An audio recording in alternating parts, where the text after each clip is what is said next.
The electric rodeo, from infatuation to love. It's ever so easy to mistake passion for love. But oh, there are telltale signs that unveil what kind of cosmic attraction you're really feeling. Everyone, darling, has an energy, a vibration that's like their own private radio station. We often say someone is, or isn't, on our frequency. Basically, when we click, it's like two celestial bodies aligning in energetic harmony. Normally, it's all about syncing through one of the main chakras. Tuning forks in the same emotional key so they can fix each other up in this droll little melodrama called life. Psychology, that stuffy old maid, suggests that people connect based on mutual dysfunction. But let's be more sultry and optimistic, shall we? True healing says something else. People come together to illuminate and heal those deep psychological and energetic patterns that only come out to play when you let someone into your intimate garden of vulnerability. See, glands get activated by these chakras, which is why science lamely calls falling in love chemistry. How dreary! But what we're actually talking about is a seismic jolt of energy. When two souls collide, it ignites a chain reaction of chemicals, and then we wrap it up in cutesy words like infatuation and passion. But what a trap that is. Because, my dear, infatuation is an illusion. What exists is energetic recognition, so intense that it lights up your whole being and leads to states of enchantment. Oh, that's the pièce de resistance. It's far more than just an electrifying jolt. Sure, it might be the first step towards it, especially if we're talking about a divine recognition of souls. But it's not mandatory. Physical or energetic recognition is but the overture. What follows is the emotional symphony, darling, conversations, emotional exchanges on all psychological levels. And then, well, you've got to integrate the spiritual connection, which translates to one thing only: devotion, unconditional love. This is the sort of love a mother has for her child. It doesn't waver whether the child is throwing tantrums or gallivanting across the globe. It's not about fulfilling someone's expectations or abiding by the rules of another's projections. It's pure freedom. Easy to say, hard to do, like putting on eyeliner whilst on a moving bus. But one of the aims of any relationship should be to train that freedom, the sort of love that isn't measured in promises kept or expectations met. We're diving into the rhapsody of love's ever-twisting energies, aren't we? Let's sashay through this labyrinth with flair and pizzazz, shall we? The electric phases of love. First off, sweetheart, our minds brand every nuance in a relationship as love. A rather loose term, if you ask me. It's not wrong, but let's say we're missing some fine print, darling. We should really understand the phases this enigmatic force goes through. Just like phases of the moon, except sexier. Initially, it's the body vibes, baby. Your chakras lock eyes across the room and suddenly, you're inseparable, hooked like a 2-for-1 deal at a vintage store. The chemical reactions. It's intoxicating, borderline addictive, a flirtation between ecstasy and necessity. Science says this honeymoon phase doesn't last more than 9 months. The buzz kills. Then we saunter into the soul recognition phase. This is your karmic reality TV drama, love. Small conflicts arise. She's begging for a rom-com. He's gunning for an action flick. These differences aren't just ego gimmicks. They're the curriculum of Relationship University. Relationships. The most intensive life workshop you didn't sign up for. You're mining through yourself, demolishing your ego with dynamite.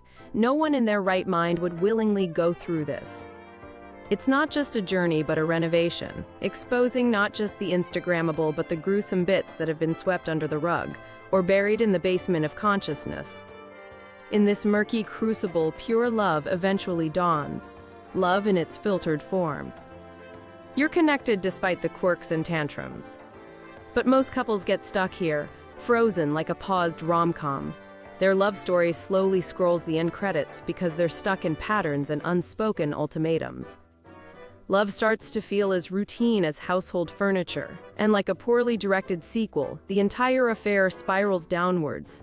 a box office flop in the theater of life. So, love isn't just about madly scribbling hearts in a diary or memorizing each other's favorite pizza toppings. It's also not a chain, nor is it a gilded cage. It's freedom. Saying it's easy, living it, my dear, is where the juicy, meaty, nitty-gritty part of the story really begins. How's that for a meander through love's kaleidoscopic tunnel? Energetic phases of love. A romantic escapade. When it comes to love, it's as multi-layered as your grandmother's trifle. You see, most folks simply umbrella the term love over a myriad of emotional states. Cute, isn't it? But smart ones, like you and I, know that love's dynamism dances through multiple energetic shifts. First off, you've got the physical awakening, where chakras entwine like school kids passing secret notes. Addictive, right? As if you're imbibing the elixir of life. Science chimps in, oh, this lusty phase lasts no more than 9 months. Yawn. Next, cue the dramatic entrance of the soul recognition phase. Karma, darling. Karma. A theater where little disagreements break out like an unexpected song in a musical. Oh, she wants a rom-com. He's hankering for some action. Petty, but vital for what I like to call the university of relationships. And relationships. Those intense kaleidoscopic workshops of comprehensive living. Minding yourself like you're digging for gold and turning your ego into the shiniest diamond. It's here you realize that love brings out the saint and the sinner in you. Not just swept under the rug, but excavated from the deepest dungeons of your psyche. Then, at dawn, love transcends into a more refined phase. Love that's been through a detox, connecting even when the honeymoon's over. Alas, for many, it's the final act. Love slowly tiptoes backward, burdened by stubborn expectations and repetitive patterns. The thrill is gone. They turn into furniture, comfortable, yet mundane. The key to nirvana, recognizing the spirit. Dive into the recognition of spirit. That's where you embrace your partner's quirks, still finding them as dazzling as the first brush of sunlight. Imagine loving someone every moment as if it's both your first and last. That's devotion, pure and untamed. Soul passion against bodily lust. Ever wondered where passion fits into this ensemble? As love matures, so does the fervor, calmer yet intenser. Soulful passion. It transcends mere bodily desires and channels into every facet of your life. When this spiritual vibration rises, even a casual chit-chat to hyper-orgasmic sex becomes a divine exchange. In contrast, bodily lust is rather fleeting, starts with a frantic must-have-you-now, and often ends in an existential emptiness. Sigh. Remember, passion isn't just a feeling, it's a state of mind, a vivid hue on your life's canvas, while bodily lust, more like a sketch, craving a dash of color. Energetic hooks, the invisible chains. And then there's the invisible leash that tethers you, connecting your energy centers and holding you back from moving on. They're the lingering aches after a breakup, the very chains that keep you yoked to the past. And in love, the ultimate act is to let go. Because love, my dear, is freedom.